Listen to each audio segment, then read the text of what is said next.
Om Swastiastu. Selamat siang kepada Bapak dan Ibu dosen terhormat. Sebelum saya mempresentasikan tugas saya kali ini, izinkan saya untuk memperkenalkan diri terlebih dahulu. Nama saya Imade Krisnawan dengan NIM 2021612186 dari kelas A4. Saya akan mempresentasikan mengenai tugas UAS yang berjudul Jelajah Karya Arsitektur. Karya arsitektur yang saya pilih kali ini yaitu karya arsitektur yang bernama Masjid Istiqlal, karya dari Friedrich Laban. Sebelum saya menjelaskan tugas saya ini, izinkan saya untuk memaparkan mengenai topik pembahasan yang akan dibahas nantinya.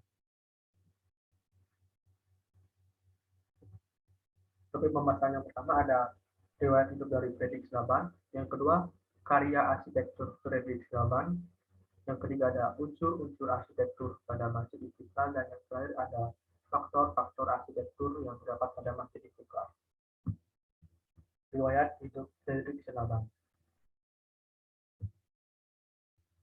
Friedrich Laban lahir di Bonandolok, Tapanuli Utara pada tanggal 16 Desember 1912 sebagai anak kelima dari pasangan Jonas Laban dan Noria Boru Simamura.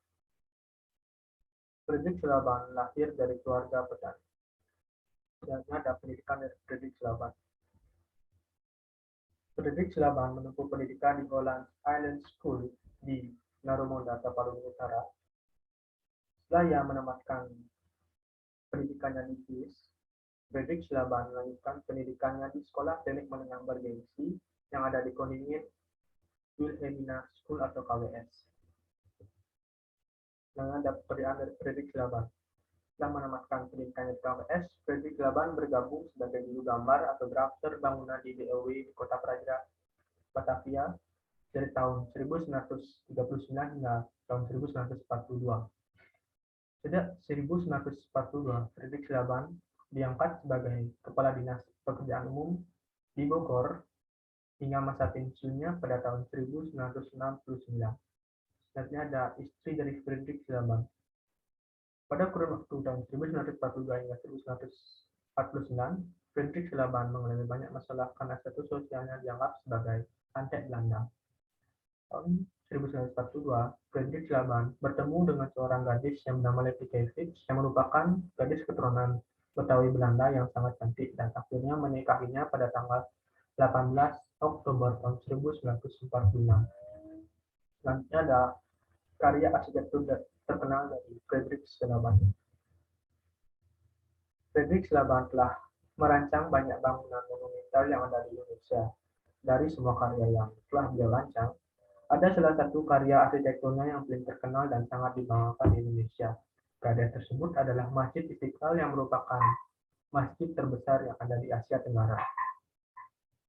Secara harfiah, kata Istiqlal berasal dari bahasa Arab yang memiliki makna kebebasan, lepas, atau kemerdekaan, yang menggambarkan rasa syukur masyarakat Indonesia kepada Allah atas rahmat yang telah diberikan berupa kemerdekaan bangsa Indonesia.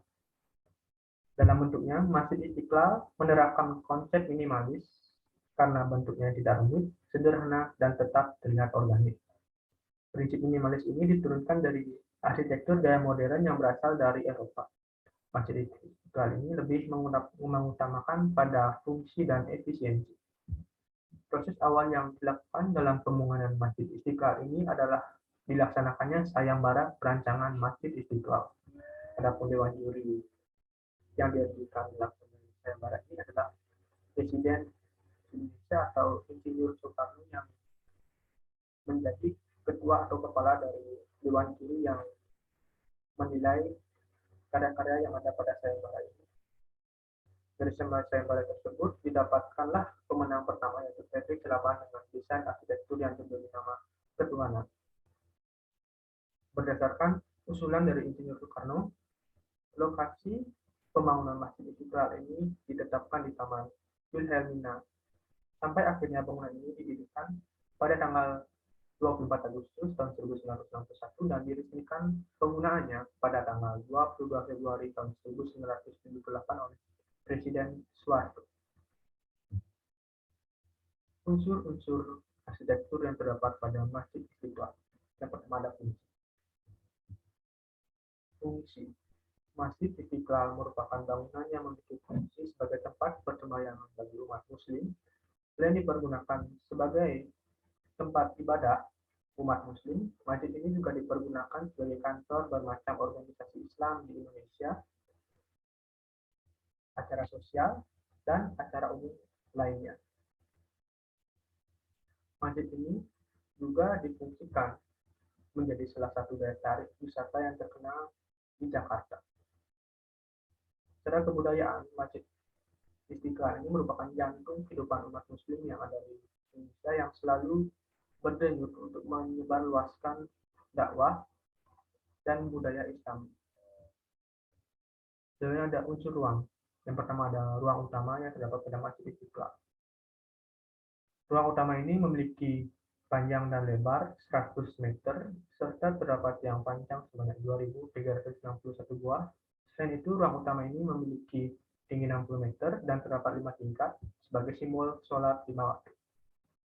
Pada lantai dasar berfungsi untuk area penunjang dan kegiatan pendidikan seperti pintu masuk, tempat penyimpanan, tempat pengajian, dan wudhu, serta toilet. Selanjutnya ada kubah. Kubah dengan diameter 45 meter terbuat dari rangka baja stainless steel dari zaman barat dengan berat 86 ton. Sementara bagian luarnya dilapisi dengan keramik. Diameter 45 meter ini memiliki makna penghormatan dan rasa syukur atas kemerdekaan sesuai dengan nama Istiqlal itu sendiri. Bagian bawah sekeliling kubah terdapat kaligrafi surat Yasin yang dibuat oleh K.H. Faiz. Bagian dalam di bawah sekeliling kubah terdapat kaligrafi surat Al-Fatihah, surat Taha ayat 14, ayat kursi, dan surat Al-Ikhlas. Selanjutnya ada gedung pendahulu dan emper samping. Selain bangunan utama, terdapat juga bangunan kecil di samping bangunan utama yang berbentuk persegi panjang. Bangunan ini dipergunakan sebagai tempat tambahan untuk beribadah dan tangga. Selanjutnya ada teras raksasa. Teras ini terbuka seluas 29.800 meter persegi terletak di sebelah kiri belakang gedung induk. Teras ini dibuat untuk menampung jamaah pada saat sholat Idul Fitri dan Idul Adha. Arah poros teras ini mengarah ke Monumen Nasional yang menandakan masjid ini adalah masjid nasional. Selanjutnya ada emper keliling. Emper ini mengelilingi teras raksasa dan emper tengah yang sekelilingnya terdapat 1.800 pilar guna menopang bangunan emper. Bangunan menara meruncing ke atas ini berfungsi sebagai tempat muadzin mengumandangkan azan. Puncak menara yang meruncing dirancang berlubang-lubang terbuat dari kerangka baja tipis. Yang terakhir ada halaman dan air mancur. Halaman Masjid Istiqlal seluas 9,5 hektar. Halaman ini dapat menampung kurang lebih 800 kendaraan sekaligus melalui 7 buah pintu gerbang masuk yang ada. Di dalam kompleks masjid, di sebelah selatan terdapat air mancur yang berada di tengah-tengah kolam seluas 3,4 hektar. Air mancur ini dapat memancarkan air setinggi 45 meter.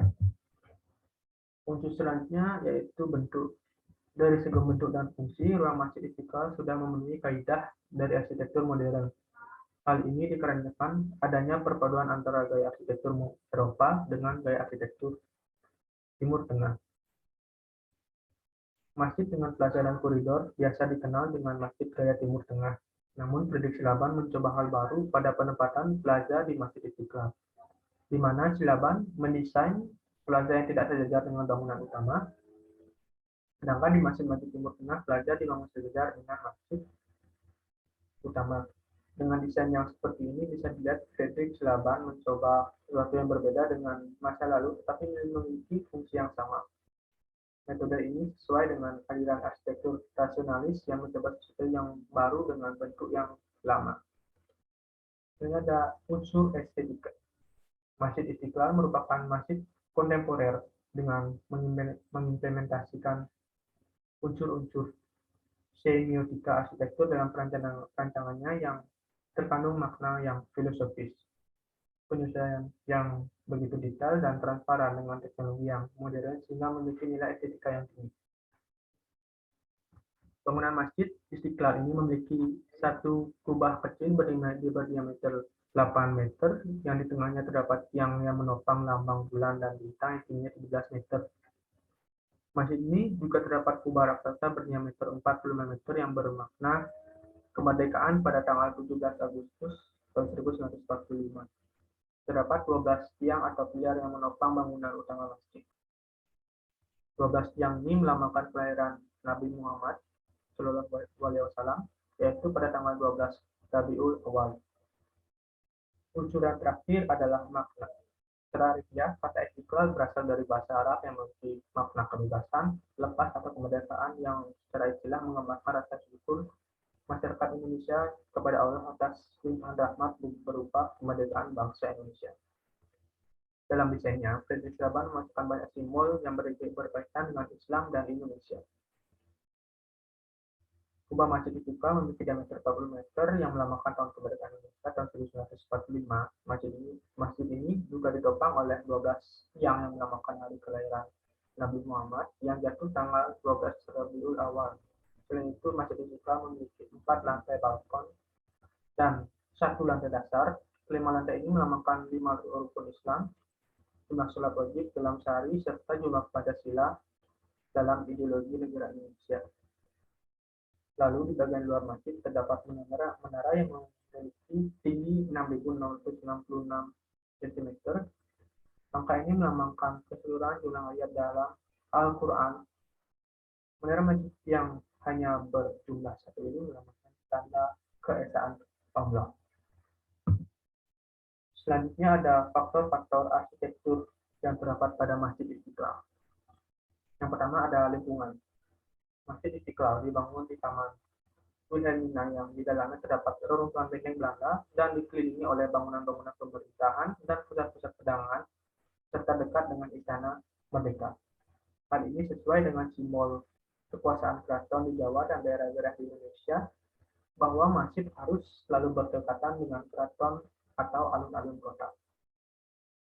Selain itu, ia juga ingin masjid ini berdamaikan dengan Gereja Katedral Jakarta untuk memacu semangat persaudaraan atau toleransi beragama sesuai Pancasila yang ada di Indonesia.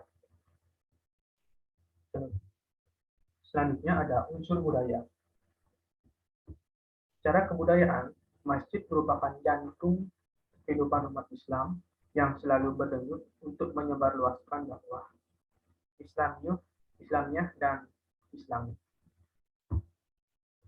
Jika dilihat dari gaya arsitekturnya, Masjid Istiqlal mengambil gaya arsitektur Timur Tengah yang memiliki detail ornamen Islam yang sangat religius, yang dipadukan dengan gaya arsitektur Eropa, yaitu yang memiliki ciri-ciri minimalis dan sederhana. Dengan kata lain, karya arsitektur Masjid Istiqlal mengadaptasi dua kebudayaan sekaligus dari segi arsitektur. Selanjutnya ada teknologi material. Untuk material yang dipergunakan, Masjid Istiqlal ini didominasi oleh material marmer. Material marmer yang dipergunakan oleh Masjid Istiqlal diproduksi oleh PT Industri Marmer Indonesia Tulungagung atau yang berbentuk terseru pada kurun tahun 1975 hingga 1978. Dengan memproduksi lebih dari 80.000 meter persegi marmer dengan ketebalan 3 cm dan 7 cm, terdiri dari dua variasi mutu, yaitu kawi tulen dan kawi. Selanjutnya ada unsur ekonomi yang terdapat pada Masjid Istiqlal. Dana yang dibutuhkan pada tahun 1973 diperkirakan masih sebesar 9.610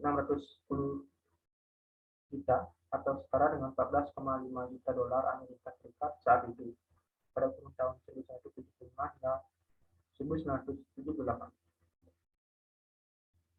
Pada saat pengerjaan finishing atap kubah pada tahun 1981, penggunaan Masjid Istiqlal telah diresmikan Presiden Soeharto tepatnya pada tanggal 22 Februari tahun 1978, ditandai dengan prasasti yang dipasang di area tangga pintu Salam. Biaya bangunan diperoleh terutama dari APBN sebesar 7 miliar dan 12 juta US dollar. Sekian presentasi dari saya. Mohon maaf jika ada kesalahan kata atau penulisan yang salah pada PowerPoint saya ini. Saya tutup dengan para Om Santi.